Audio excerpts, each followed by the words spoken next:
Hi, I'm Steph Bloom and I'm a specialist fitter of wide horses for AH saddles.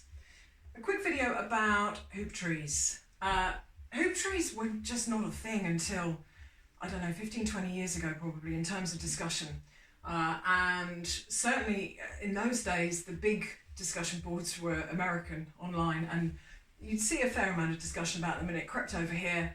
And I see an awful lot of saddles listed as having a hoop tree, and they probably don't. So we'll discuss the kind of two key aspects of hoop trees, have a look at what we would consider our hoop tree, and talk about why that may or may not fit other people's definition of one. So a hoop tree is generally going to be needed for very wide mutton withers. A very wide back through the middle as well, almost certainly. But classically you are talking about, people think they're talking about the pommel shape.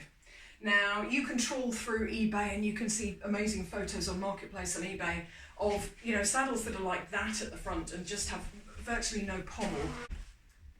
Sorry about that, dog interrupted. On Marketplace you will see these incredibly wide semicircular pommels. And it's one way of fitting. It's not a way that we've ever fitted. It's almost like putting a treeless on without anything at the front, which some don't have anything at the front, but many do have something to give them a little bit of an angle, and we certainly like a little bit of an angle at the pommel. So this is our Super Cob GP, and this is what we would put on the widest horses. This will go up to a quintuple extra wide. It is very flat.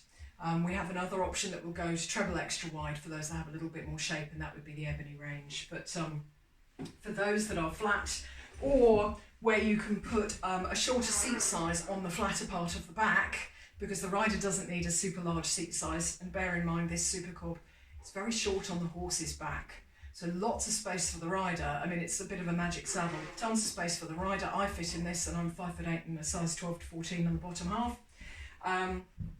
So yeah, magic saddle, lots of space for the rider, and doesn't take up much space at all on the horse's back. So it can be incredibly useful where you can drop it onto that flatter part of the back on these very wide, challenging fits. So yeah, the two aspects we've touched there on the pommel, but the other is the shape of the tree itself, and the rails especially. The rails are what we always allude to. You may hear them described as bars. It's a bit more of a Western term, but it's where the stirrup bars are attached. So, it's the same kind of area of the saddle. And I'm going to quickly show you the tree that this saddle is on.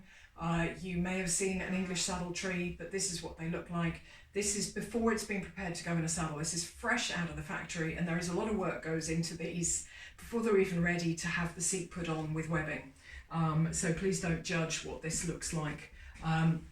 Now, when you're fitting a really wide horse, they are wide through here. We have some that can be a double extra wide, but they're not always super, super wide through here. They have a little bit more of an A frame, even though the angles on the A frame are very wide, so they're narrower around the spine and they drop away that little bit. But others are incredibly wide, round, and even have what I've heard people call a double back, where yes, it's a gutter spine, but it's not always about weight. They're not always carrying a ton of fat. It can be the way their muscle is built as well. And so having the saddle wide through here can be incredibly helpful, and to us that's essential in a hoop tree. When you're talking about fitting very wide horses, it's got to be pretty wide through here. And if you have got rails that kick inwards, have more of a curve here, so these run fairly straight front to back, then you're not going to sit them nice and flat and wide on the horse's back. And they've got to be angled. It's going to be very difficult for you to see that, but the angle here, you have an angle on the rails just as you have an angle on the head plate, so an angle here needs to be flat as well. So to us, a hoop tree really needs pretty wide, pretty flat rails, otherwise it's not really doing the job that you want on a wide horse. Now, there are saddles that are designed for horses with higher withers that are narrower, where you have an open head, and they may call them a hoop tree, which is what makes it really confusing. So an open head is a wide pommel, and if you imagine a high wither with the spinal processes at the top, you can picture the sort of horse where the wither almost kicks out that tiny bit at the top where the bony processes are. And if you try and put a very V-shaped saddle on that, upside down V, of course, it can be very difficult to avoid pinching the very top of the wither. And so there are several different approaches to putting a wider pommel on that shape of horse too. But for the sort of shapes we fit, we're looking at the very wide horses, wide and flat through here, and hopefully you can see that as I rotate the saddle round.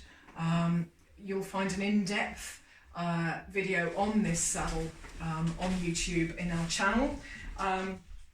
But the pommel is wide. It's not acutely V-shaped. It's got a nice round shape at the top, but it isn't this big semicircle either. And this can work on the absolute widest wither. If you go onto my Facebook, you'll find a tracing of a horse where you would think it was the horse's hindquarters. And this is the tree I've got on it. It's about a quadruple extra wide. And I fit a few horses that are roughly that wide, and they would nearly all go in this tree. So yeah, that's what we would call our hoop tree. And almost the most important bit is actually the fit through the middle. The width of the pommel is maybe less important, but you don't want it super narrow.